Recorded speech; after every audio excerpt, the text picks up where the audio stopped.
우리가 지난주에는 은혜의 너비와 은혜의 높이를 생각해 봤습니다.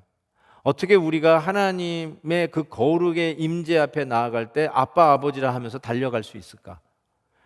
은혜의 깊이라고 하는 차원에서 오늘 말씀을 생각해 보려고 합니다. 이 히브리 설교자가 오늘 이야기하는 그 원리 중에 하나가 죽음의 필요성을 이야기하고 있습니다. 오늘 본문에 유언은 유언한 자가 죽어야 유효하다라는 원리를 소개하고 있습니다. 유언이 효력을 발휘하려면 유언을 남긴 자가 반드시 죽은 후에야 가능합니다.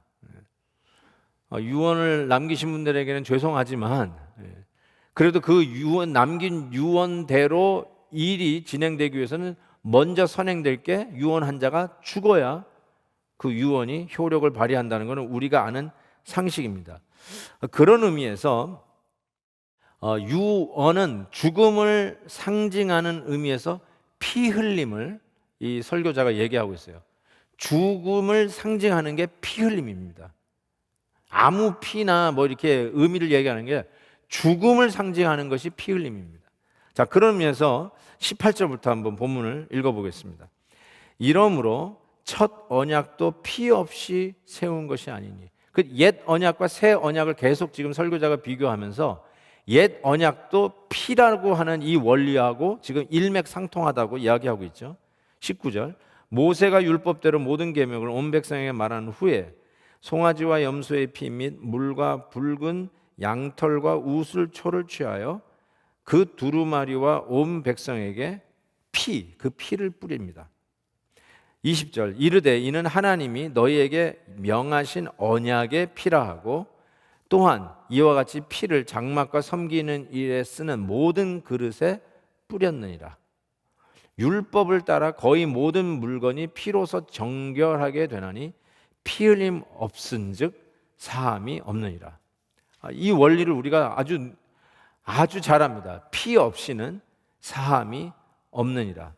옛 언약도 바로 이 피의 원리에서 세워졌는데 이 피 흘림을 통해서 용서, forgiveness를 받는 원리입니다. 바로 이 점에서 설교자는 새 언약이 왜 옛 언약과 피의 원리는 공유를 하는데 왜 더 탁월한지를 25절에서 이렇게 설명합니다.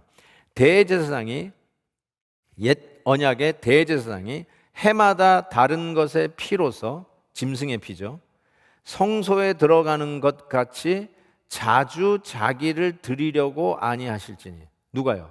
우리의 대제사장 예수님은 옛날 대제사장들처럼 매년 또 반복해서 자기 피가 아닌 짐승의 피를 가지고 계속해서 성소에 들어가는 분이 아니니. 왜 그럴까요? 26절, 그리하면 그가 세상을 창조한 때부터 자주 고난을 받았어야 할 것이로되, 고난이 여기서 십자가를 얘기하죠.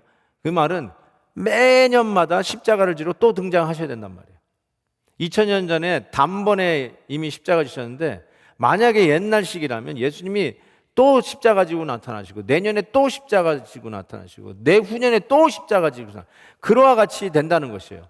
그렇지만 그렇게 하지 않는 이유는 이제 자기를 단번에 제물로 드려 죄를 없이 하려고 세상 끝에 나타나셨다. 세상 끝이 뭐예요?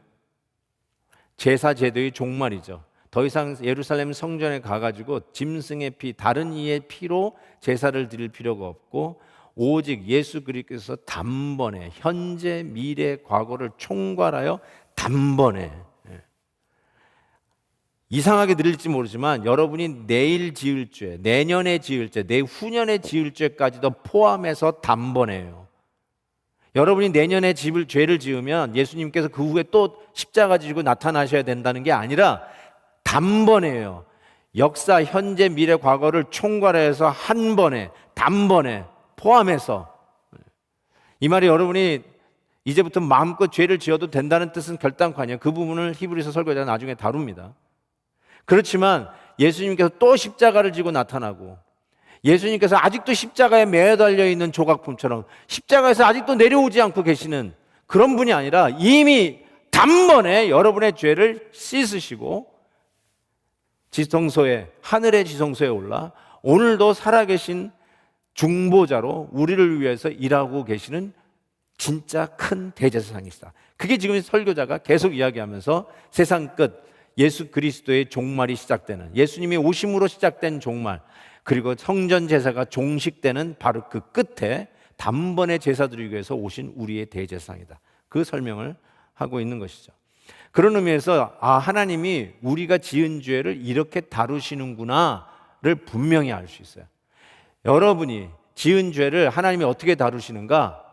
피 없이는 용서가 없으니까 옛 언약에서는 실루엣으로, 베일이 덮은 그림자로서 피를 흘려야, 죽어야 용서받는 그림자로서, 하나의 예표로서 그 원리를 가르치고 그 원리를 보면서 용서를 받았어요. 그렇지만 또 해야 되고 또 반복해야 돼요. 착한 일 조금 하면은 양심의 가책이 없어지는 것 같아요. 어제 엄마 말 안 들어가지고 참 미안했는데 오늘 막 청소하고 엄마 심부름 열심히 하면 어제 잘못한 게 조금 양심의 가책이 좀 사라질 수 있잖아요. 그 이해해요. 그렇지만 그게 오래 못 가요. 또 불평하고 또 늦게 자고 공부 안 하고 뭐 엄마 말 안 듣고 그럼 또 미안해. 또 미안해. 어쩌면 그런 거예요. 옛 언약은 그런 면에서 자꾸 반복이 된다고 할 수 있어요. 그런데 예수 그리스도의 단번에 드린 예물로 우리는 이제는 그림자가 아니라 실루엣을 걷어내고 실체 그대로 적나라하게 하이 데피니션으로, 뿌연 게 아니라 4K로 클리어 컷 온전히 이렇게 우리의 죄를 용서하시는구나를 확실하게 보여주심으로 우리가 모든 정죄에서부터 자유하고 모든 죄책감에서 벗어나 양심이 온전케 씻김으로 말미암아 오늘도 거룩하신 하나님의 임재 앞에 나가는데 아빠하고 아버지 품에 달려가는 어린아이처럼 담대히 나아가 예배드릴 수 있고, 그리고 새 마음으로 하나님을 향하여 거룩하고 공의롭고 기뻐하시는 일들을 새롭게 시작하는 새 창조물로서의 삶을 살아갈 수 있게 되었다라고 이야기하는 것입니다. 이게 바로 이전에 할 수 없는 은혜의 깊이예요. 엄청나게 깊어요. 깊이가 보이는 수준이 아니라 보일 수 없는 엄청난 깊이의 은혜를 우리 하나님께서 지금 허락하고 계시다는 것이죠. 자, 이 은혜의 깊이를 설명하기 위해서 설교자가 들고 나온 비유가 유언이에요. 유언. 대개 유언은 뭐 자녀들에게 남길 때 야, 네 어머니를 잘 공경하라 뭐 이러고 죽을 수도 있고, 형제들끼리 싸우지 말고 우애하라, 이런 것도 유언에 들어갈 수 있지만, 대부분 여러분들이 혹시 변호사와 더불어 유언을 남기신 분들이 계시다면 대부분 여러분이 죽은 후에 재산을 어떻게 분배하느냐, 누구에게 이 재산이 가느냐에 유언을 남기셨을 거예요. 틀림없습니다. 그러니까 유언은 유산과 관계되어 있어요. 그렇죠? 물려받는 유산과 관계된 게 유언인 걸 알 수 있어요. 그런데 여러분, 새 언약도 바로 유산과 관계되는 것이라는 것을 지적하고 있어요. 15절에 보세요. 그는 새 언약의 중보자시니 이는 새 언약 때에 범한 죄에서 속량하려고 죽으사 부르심을 입은 자로 하여금 영원한 기업의 약속을 얻게 하려 하십니다. 여기서 영원한 기업을 제가 일부러 영어로 썼어요. Eternal inheritance. 한국말로는 기업이라고 해가지고 어떤 분은 뭐 영원한 컴퍼니, 천국에 가면 나에게 회사 하나를 물려주실래나 보다 이렇게 생각하시는 분도 있어가지고 제가 참 웃었는데, 영어로 보시면 inheritance예요. 유산이에요. 유산. 엄청난 유산을 우리에게 남겨주신다는 거예요. 그게 새 언약에서 우리에게 남겨주신 약속이에요. 이게 eternal inheritance니까 관념적으로 이게 뭐지? 우리는 물질 세계에 사니까 하다못해 물질 세계 뭐 만져지고 보여지는 것으로 해야 이게 실감이 있는데, 그렇지 않으니까 이게 별건가 하고 기대치 않을 수 있을지 모르지만, 뭐 우리 주님께서도 그런 부분을 여러분에 이해시키기 위해서 천국을 진주문이라고 설명하죠. 황금 보석 깔린, 그렇게 해가지고 여러분이 물질적인 세계에서 가장 최상인 것을 상상하게 하셨듯이, 여러분 영원한 그냥 이 유산도 그냥 영적인 것이려니 이렇게 생각하고 그걸로 충분하면 that's fine.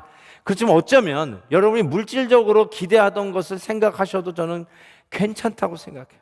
여러분이 정말로 물려받고 싶은 상속이 있다면, 그냥 남들이 거대하게 재산을 물려받은 거 그냥 부러워하면서 나도 우리 부모님에게 저런 유산 한번 받아봤으면, 그런 것이 있다면 오케이, 그런 유산에 10,000배, 10,000배, 억만 배 이상의 가치의 풍성한 유산, eternal inheritance, 바로 그런 상속을 우리 하나님께서 새 언약 속에 우리에게 약속하셨다는 사실이에요.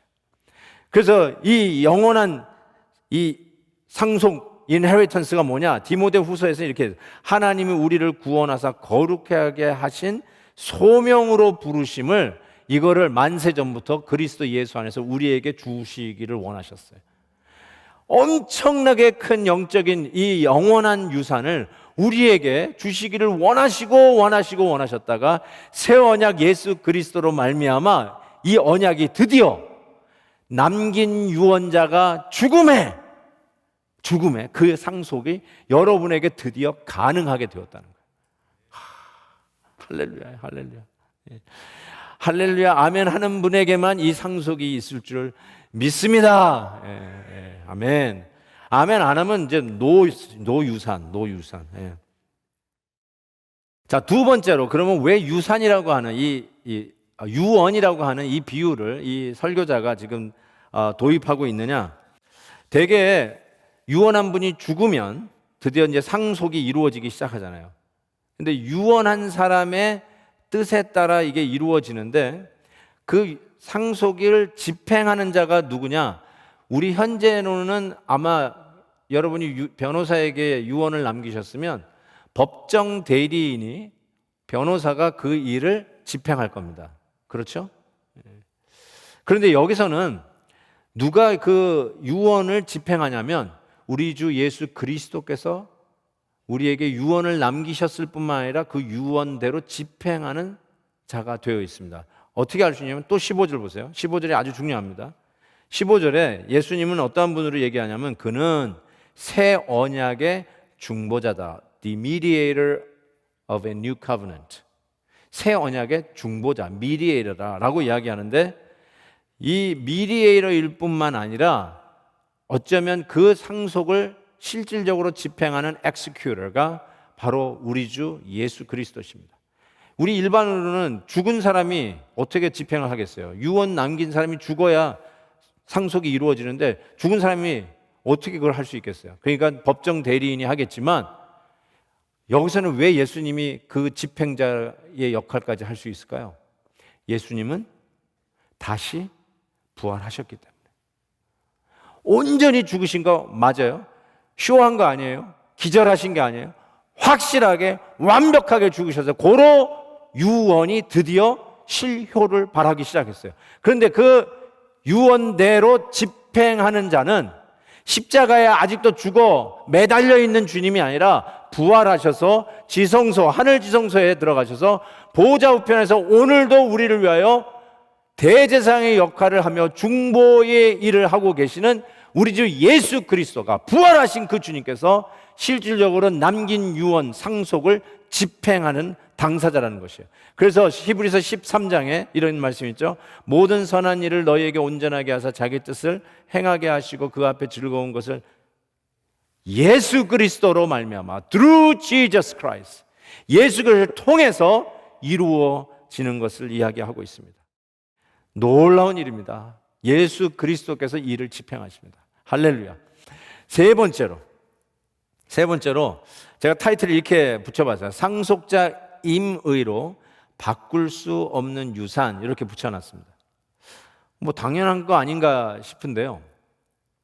상속을 받는 사람의 마음에 따라서 유산을 받고 안 받고 할 수 있는 것이 아니에요. 하나님께서 여러분에게 남기신 유산은 여러분하고 의논하고 정하신 게 아니에요.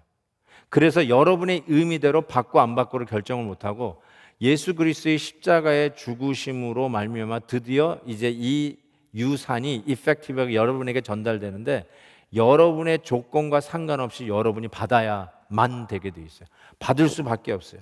그런 의미에서 이게 은혜라고 얘기하는데 누가 받느냐 하면 15절 보세요.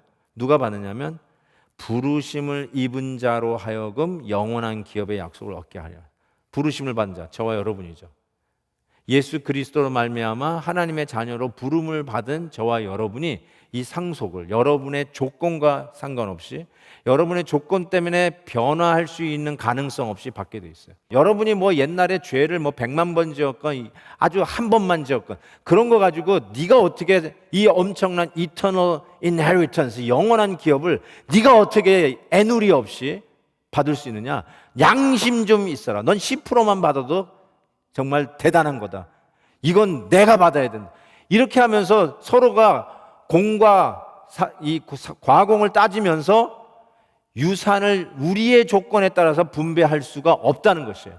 부르심을 받은 자라면 20년 전에 부름을 받았던 10년 전에 부름을 받았던 4대째 예수를 믿는 가정이든 아니면 지난주에 예수를 영접하고 믿는 가정이든 우리 하나님께서 약속하신 유언을 여러분의 조건과 없이 하나님의 뜻과 당신이 남긴 유산 그대로 우리에게 상속되어지는 것을 이야기하고 있습니다.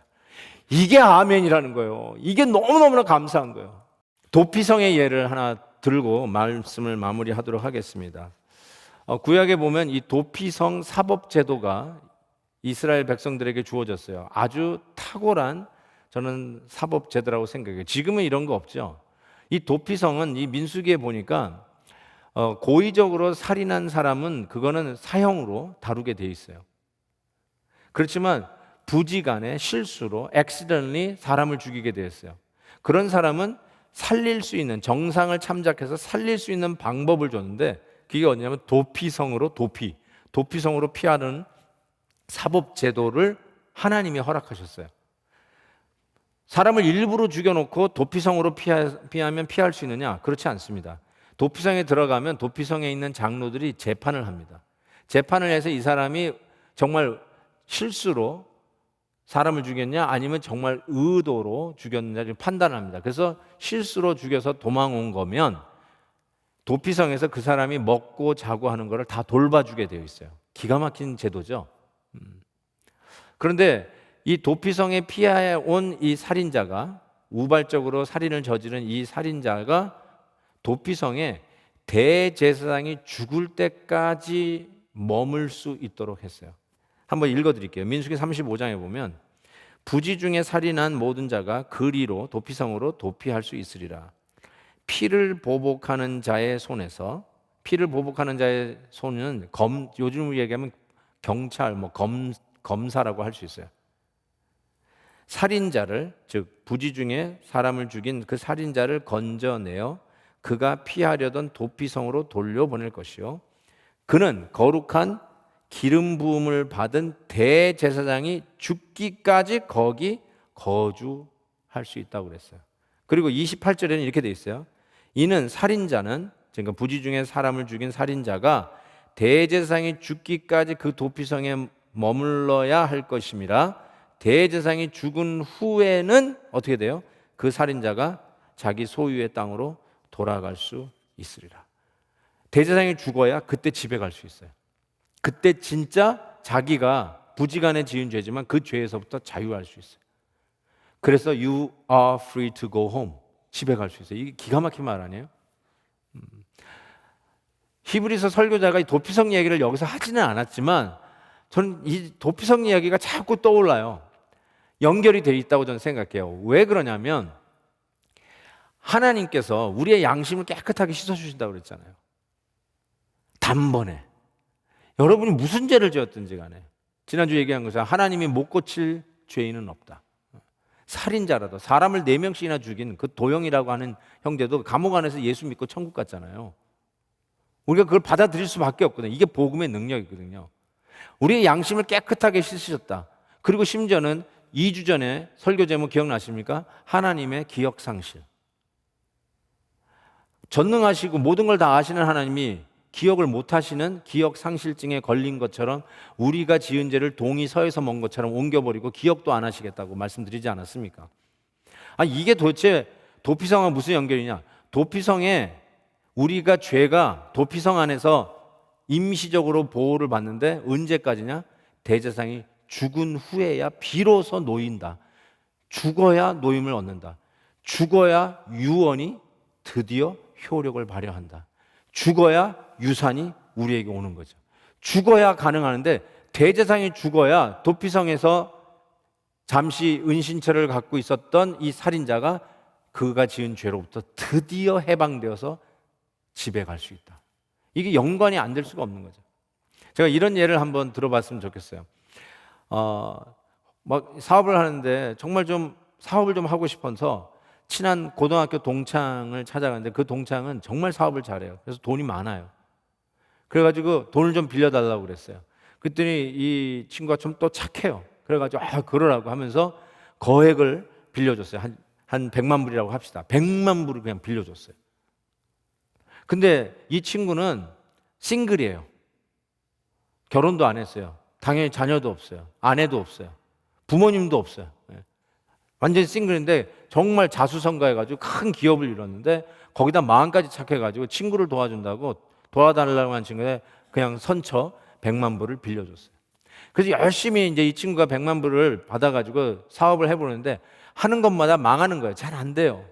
그래서 갚기로 했던 기한을 넘기고 또 넘깁니다. 친구 보기가 정말 면목이 없어요. 그래서 친구 만날 때마다 미안하다. 다음에 이거 하면서 잘 되면 갚을게. 그랬더니 이 친구는 착해가지고 나중에 지금 난 그렇게 필요한 거 아니니까 나중에 해. 나중에 여유가 되면 해. 그러면서 심지어 이런 얘기까지 하는 거예요. 갚을 필요 없어. 난 너에게 줬다고 생각한다. 그리고 정말 나중에 여유가 있으면은 그때 해도 되니까 난 너에게 그냥 줬다. 그렇게 생각한다. 이렇게까지 얘기하는 거예요. 그럼에도 불구하고 이 뭐 동창회든지 이렇게 소셜 미팅이 있을 때 친구가 나타나는 거예요. 그럼 친구를 만나는데 미안한 거예요, 그냥. 이걸 우리는 양심이라고 그러죠. 미안해요. 그 친구한테 돈을 못 갚은 게 자꾸 생각이 나니까. 근데 특별히 언제 더 미안하냐면 자기도 타고 다니는 차가 망가지잖아요. 그래서 새 차를 샀네. 새 차를 사면서 돈을 못 갚은 친구 생각하니까 또 미안한 거예요. 참 이거라도 그냥 고물딱지 차로 계속 몰고 다녀야 되나? 이거라도 좀 줘야 될 거 아니야? 미안한 거예요. 심지어는 자기 아이들 뭐 이렇게 학용품 사주는 거 이것도 미안한 거예요. 난 아직 친구에게 돈도 일점 못 갚았는데 애들 것도 사줘야 되죠. 옷도 떨어지니까 새 옷도 살아야 되죠. 뭐 걷다 보니까 신발도 떨어지니까 새 신발도 사야 돼. 그럴 때마다 친구에게 자꾸 미안한 거예요. 빚을 졌으니까. 그러고 그냥 하루하루 좀 사업이 좀 호전이 되면 그때 갚을 날이 있겠지. 그러면서 이제 지나가는데 이게 웬일이에요? 갑자기 어느 날 일어나 봤더니 그 친구가 사고로 죽은 거예요. 그리고 자기가 100만 불 빌린 걸 아는 사람은 그 친구하고 자기뿐이 없어요. 기록에 남겨 있는 것도 없어요. 근데 그 친구가 죽었어요. 지금 약간 울어야 되는데 어쨌든 이게 굿뉴스일까요? 밴뉴스일까요? 이게 얘가 제가 억지로 들리기 때문에 안 맞는 건데 그래도 한번 생각해 보세요. 이제는 그 친구가 죽음으로 인해서 어찌 보면 내 죄, 성경에서는 그걸 빚이라고 그랬죠. Forgive our debt as we forgive our debtors. 주기도문에서도 죄를 빚으로 얘기하잖아요. 내 빚을 아는 사람이 아무도 없어요. 죄를 기억하는 사람이 아무도 없다는 게 하나님이 여러분의 빚을 기억하지 않는다는 기억 상실하고 연결되어 있어요. 아무도 아는 사람이 없어요. 여러분이 100만 불 빌린 거 아무도 아는 사람이 없어요. 아무도 없어요. 그래서 그 다음부터는 어떻게 돼요? 그 친구가 죽었으니까 너무 안 되고 안 됐지만 그 다음부터 아이들 아이패드 요즘 온라인 수업한다고 해서 필요하다고 사줬어요. 미안할까요? 신발이 떨어져 새 신발 살 때 그 친구 미안할까요? 아니요. 그 친구 죽었어요. 내 죄 기억하는 사람이 아무도 없다는 거예요. 내 죄를 기억하고 있는 거를 가지고요. 우리는 양심이라고 자꾸 얘기해요. 너 양심 좀 있어봐라. 네 과거를 좀 알아라. 네가 그렇게 뒷골목에서 굴러먹다가 어떻게 교회 다니기 시작했는데 네가 교회에서 장로를 해? 야, 네가 장로면 내가 목사다. 뭐 그런 거 있잖아요. 그러면서 그걸 뭐라고 그래요? 양심의 소리라고 그래요. 그럴까요? 그게 그러면서 자기가 선한 것 같이 얘기해요. 양심 운운하니까 자기가 더 선한 것 같아요. 속지 마세요. 그 얘기를 하시는 분들 속지 마세요. 저 사람이 뭐 할 수 있다면 내가 그걸 몇 번이나 더 하겠지. 아니, 저 사람이 지 과거나 알죠. 어떻게 교회에서, 이 거룩한 교회에서 뭐 헌금 봉사하고 뭐 교회 청소하고, 지가 뭔데 이럴 수 있잖아요. 우리끼리도 비교하면서 야, 네 집안일이나 잘해, 교회 일을 하지 말고, 그럴 수도 있잖아요. 그러면서 하는 말이 양심 좀 있어라, 양심. 근데 계속해서 히브리 설교자가 지금 뭘 얘기해요? 네 멋대로 살아라가 아니라 우리는 그 양심을 예수 그리스도의 보혈로 깨끗이 완벽하게 completely cleansing 했다라고 얘기하고 있잖아요. 그리고 기억도 안 하신다고 그랬잖아요.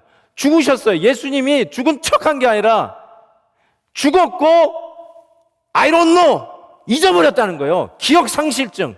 내 죄에 대해서 아는 사람이 하나도 없단 말이에요. 거기서 오는 자유함을 얘기하려고 하는 거예요. 거기서 오는 여러분이 알량한 죽은 행실의 양심 얘기 말고요, 예수 그리스도의 보혈로 완전히 씻기시고 여러분의 죄를 기억도 안 하시면서 우리에게 주신 은혜가 뭐예요? 은혜의 보좌 앞에 거룩한 하나님 앞에 아빠 아버지라 달려 나올 수 있게 하는 그 은혜의 깊이를 가르쳐 주시는 거예요.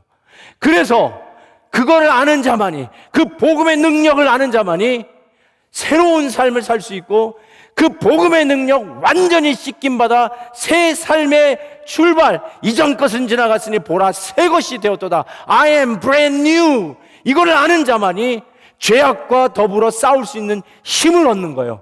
죄의 유혹을 싸울 수 있는 힘이 어디 있느냐? 나는 brand new야, 나는 예수 안에서 완전히 씻긴 자야. 이 선포가 오늘도 우리를 맞닥뜨리고 우리 앞에서 우리를 넘어뜨리려고 하는 죄의 유혹을 어떻게 이길 수 있느냐? I am new, 나는 완전히 깨끗하게 씻김을 받은 그리스도 안에서의 새로운 피조물이라는 걸 선포하는 이 복음, 하나님의 능력만이 우리가 죄와 더불어 싸울 수 있는 힘이에요. 우리 안에 있는 욕심과 싸울 수 있는 힘이에요. 이기적이 되고 자기중심적이 되고 자기 원대로만 하려고 하는 이 모든 것에서부터 이길 수 있는 힘이 어디서 나오냐? 내가 예수 그리스도의 보혈의 은혜로 완전히 씻김을 받고 그 죄는 하나님이 기억도 못하신다. 이거에 대한 선언이 오늘 새롭게 하나님의 의를 위해서 달려가고 주님이 원하시는 일 위해서 나 자신을 헌신하고 이 복음의 능력, 예수 그리스도의 보혈의 능력으로 깨끗하게 씻겨 피조물로 살 수 있다라고 하는 이 복음을 땅끝까지 전하는 이 일을 위해서 내가 의미 있게 드리고 선교하고 나아갈 수 있는 것, 그것이 바로 여기 있다는 것이죠. 할렐루야입니다. 할렐루야. 그래서 예수님께서 그 말씀하셨잖아요. 누가복음 22장, 저녁 먹은 후에 잔도 그와 같이 하여 이르시되 이 잔은 내 피로 세우는 새 언약이니 곧 너희를 위하여 붓는 것이라. 예수 그리스도의 보혈. 우리 성찬식 다시 모일 수 있으면 꼭 성찬식 하면서 예수 그리스도의 보혈로 완전히 씻기시고 기억도 못하시고 브랜뉴 인생을 살게 하시는 이 엄청난 복음의 능력을 다시 한번 만지며 보며 마시며 맛보며 체험할 수 있기를 진심으로 바랍니다. 이 은혜가 저와 여러분에게 있기를 진심으로 바랍니다.